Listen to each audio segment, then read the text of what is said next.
What are those laws? The first law, the most fundamental of them all, is the law of thought. Everything starts with thought. Thought. You are your thought. You can't rise above your thought. You are limited by your thought. As a man thinketh, so is a man. People are poor, not because of what they have or don't have, but because of the way they reason. People are rich because of the way they reason. If you keep reasoning the right way, you're going to have everything you need. You're going to attract into your life, because man, one of the laws also says that man is a living magnet and attracts into his life everything that he is. And that to change what is attracting, he has to change himself. So there's law of thought, there's law of attraction, but I jumped that law. The second law I call the law of goals. In creating the world, God had a specific agenda, even a time frame.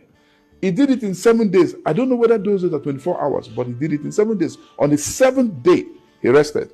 Number 3 law is the law of words. God spoke this entire universe. He commanded it into existence by the words that he spoke. Another law, what I call the law of vision.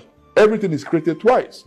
Everything God did, he saw it before he did. When God said, let there be light, he could never have said, let there be light, except he saw light in the midst of darkness. So if you can't see it, you can't have it. It's a law.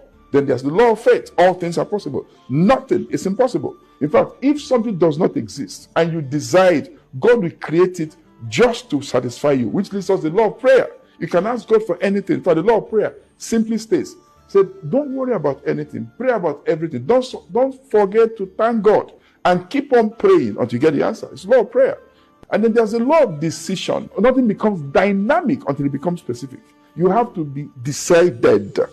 God decided to create the earth. It's a law. So if you don't know what you are deciding, you're not going anywhere. So there's the law of persistence. You don't give up. If you start something, stay with it. If you find that it's the wrong thing, change. But don't just do start and stop. You will never achieve anything. And by the way, I mentioned the law of goals. I rushed through it. I don't want to rush too much. But you know the thing about law of goals is that this is 2022. Today is the 31st of October, Monday. I can tell you now, look back in the last 10 months plus. We're entering this 11th month tomorrow. If you had no goals at the beginning of this year, I guarantee you have not achieved much. You cannot achieve much without setting goals. Because if you don't have goals, if you're playing soccer without goals, it's confusion, chaotic. You have the ball. What do you do with the ball? So if you're living like there are no goals, you're living in confusion.